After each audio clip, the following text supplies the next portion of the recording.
Big John and Josh Thomson broke down Jack Della Maddalena's massive title win over Belal Muhammad, and Josh didn't hold back. He pointed out that Belal's biggest mistake wasn't a tactical error, but a mindset one, thinking he could go strike for strike with a killer like JDM. Belal believed he was a good enough boxer to hang in the pocket, and that miscalculation cost him everything. And it's not the first time we've seen this kind of overconfidence in the welterweight division. Kamaru Usman, known for his relentless wrestling, fell in love with his hands too, even going as far as claiming he could take on Canelo. That inflated belief in his striking ended in a brutal knockout loss to Leon Edwards. Now with Islam Makhachev moving up to 170, things are about to get even crazier.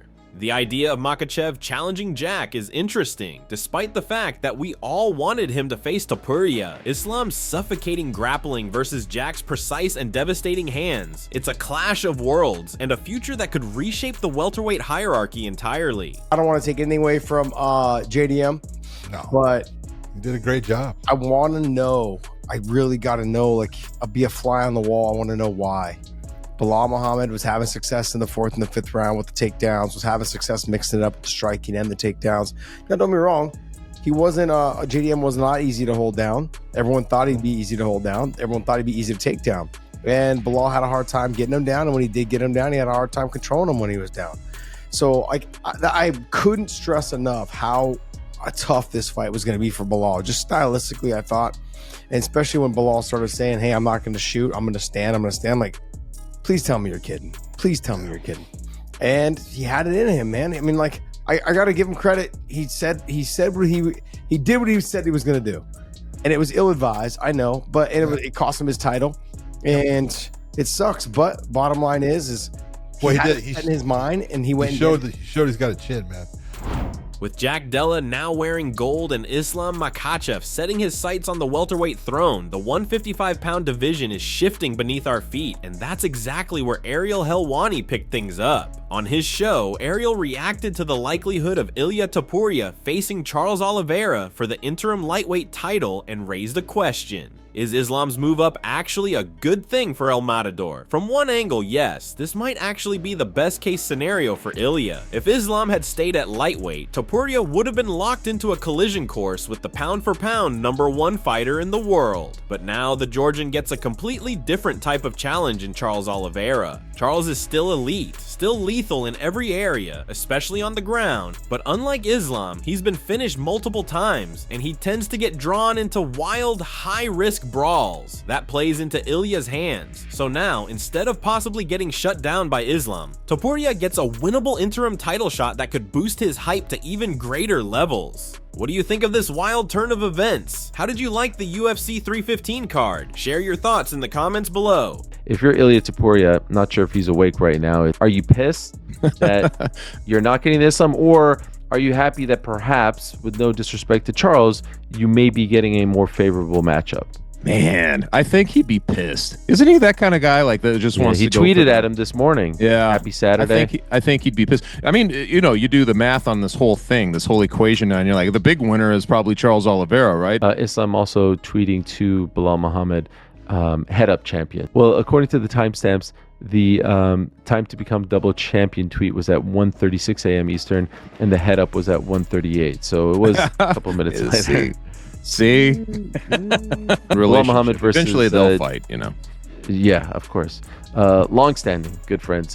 Jack. In a recent appearance on a Georgian podcast, Ilia Topuria didn't hold back in tearing into Khabib Nurmagomedov, following Islam Makhachev's almost certain move to welterweight, a decision widely believed to be heavily influenced by Khabib. The topic became a heated one during a recent Georgian podcast featuring Ilia Topuria, his brother Alex, and a panel of local journalists, and they didn't hold back. While they acknowledged Islam's dominance, they zeroed in on Khabib's legacy, accusing him of never daring to take that same leap despite years of being hailed as unbeatable. The group tore into what they saw as a double standard. Islam, backed by Khabib, is now chasing greatness in a second division, while Khabib himself never tested those waters. Some even claimed that Khabib's decision to retire when welterweight talks surfaced was less about timing and more about avoiding the unknown. This time, Topuria went a step further, calling Khabib a coward and even comparing him to a woman. The explosive comments stirred up significant controversy in Georgian media. The exclusive translation of his remarks into English, provided by us at MMA Psycho, only added fuel to the fire. The conversation began with the hosts discussing how Khabib never made the jump to welterweight, speculating that he wouldn't have been able to beat Kamaru Usman at the time. They also mentioned that Khabib doesn't like taking risks. Ilia stayed quiet initially, but as the discussion progressed, he opened up. Ilia revealed that he used to respect him and saw him as a man of his word, a traditional figure. Initially, Khabib announced his retirement, stating he wouldn't return for anything. However, when offered $100 million, Nurmagomedov agreed to come back, which led Ilia to lose respect for him. El Matador explained that when he retired, he was in the midst of a weight cut, which influenced his decision. But once the fight was over and Khabib returned to his normal routine, Ilia believes he'd likely be open to continuing. He doesn't like taking risks, right? Yeah, he knew that he wouldn't be able to ragdoll Usman like he did everyone else. He never liked taking risks, and he didn't want to move up to 170, and probably that's why.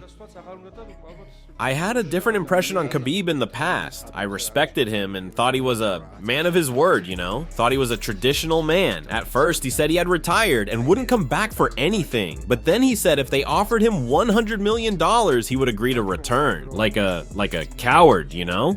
That's when I lost respect for him. I'll tell you what it is. When Khabib announced his retirement, he was in the midst of a weight cut, which is why he wanted to retire. But once the fight was over and he was back to his normal routine, he'd probably be open to continuing. It's like asking a woman right after giving birth if she wants another child. She might say no in the moment, but after some time, she might be open to the idea.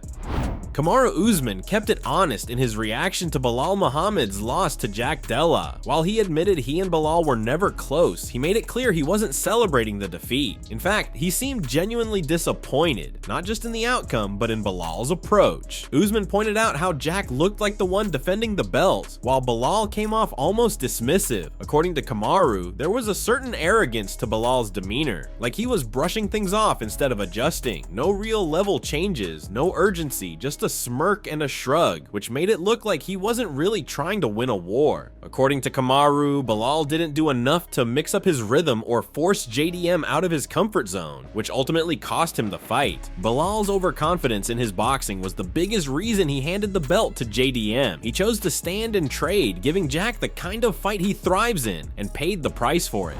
That's it from MMA Psycho. Thanks for watching. Don't forget to leave a like and subscribe for daily MMA news.